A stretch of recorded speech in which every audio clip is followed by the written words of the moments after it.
What broad strategy do you think the UN and its partners should adopt to best help the people of Afghanistan now? Well, the situation is unpredictable, and our duty is to engage.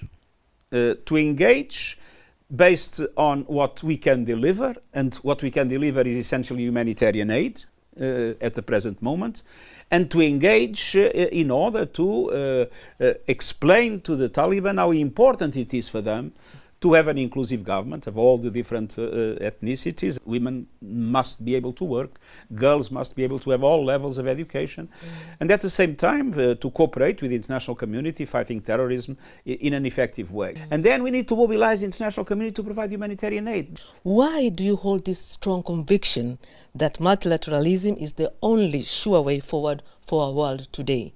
Well, look what has happened to our world. A virus has defeated the world. More than 1.5 years after everything started, we still have the virus spreading everywhere. And we see a dramatic impact on the lives of people, a dramatic increase in inequalities, economies in extremely difficult situations, and of course the most vulnerable suffering enormously. We need to solve the problem multilaterally, bringing everybody together, but we need to have multilateral institutions with a stronger capacity of governance in order to be able to prevent and in order to be able to solve the challenges that we face. And if we talk about climate, it is the same. We are on the verge of the abyss, and the truth is that the objective very clearly fixed by the scientific community, that temperature should not go above 1.5 degrees until the end of the century. We are risking not to be able to do it because countries are not cooperating among themselves. There is a lot of mistrust between developed countries, developing countries. There is a north-south divide that is making it difficult for all to assume commitments to reduce emissions in order to have a drastic reduction in the next decade or to reach carbon neutrality in 2050. So we need a strengthened multilateralism. What actions do you wish to see implemented to ensure that gender equality is a reality by 2030? Well, there are many dimensions, but there is a central question, which is a question of power. Power today in the world is still essentially concentrated on men and with a male-dominated culture. And power is usually not given. Power is taken. So we need women to fully fight for their rights, and we need the men that understand that only with full gender equality the world will improve and the problems will be solved.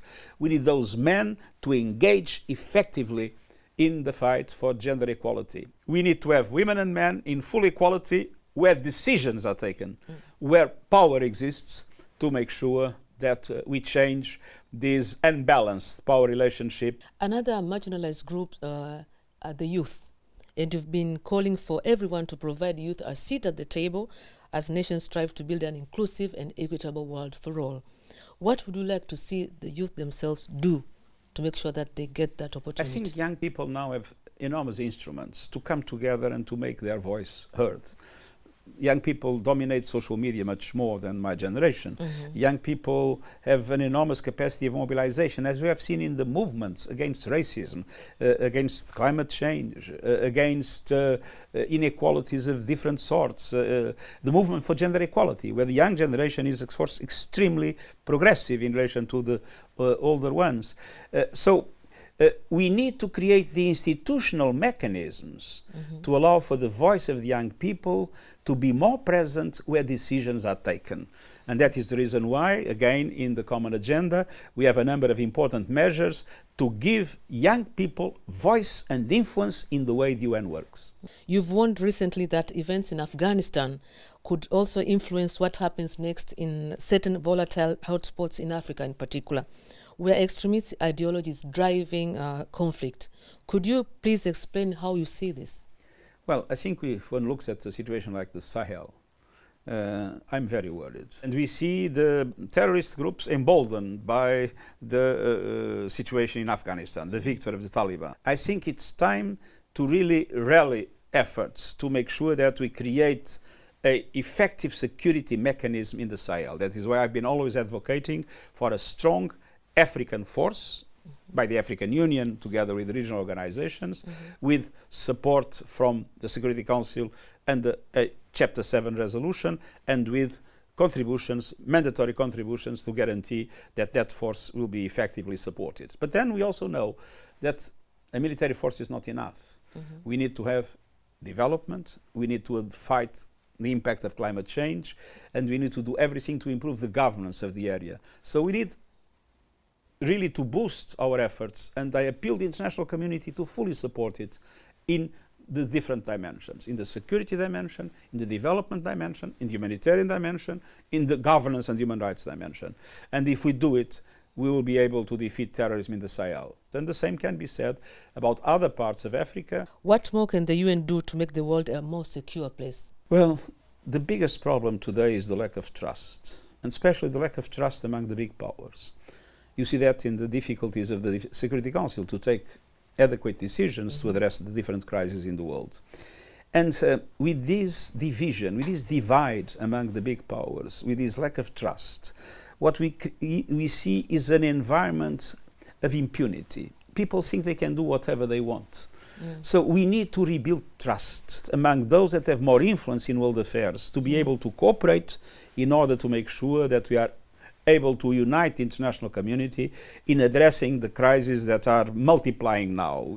Now the general debate is next week, Mr. Secretary General. Do you have any message, or what is your key message to the world leaders as they're coming next week? My main message is it's time to ring the alarm bell.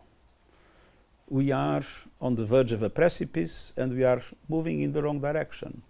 Look at the vaccination. Look at the difficulties in bringing together all countries to make sure that we make COP26 a success. Look at the multiplication of conflicts we have witnessed in the last few months.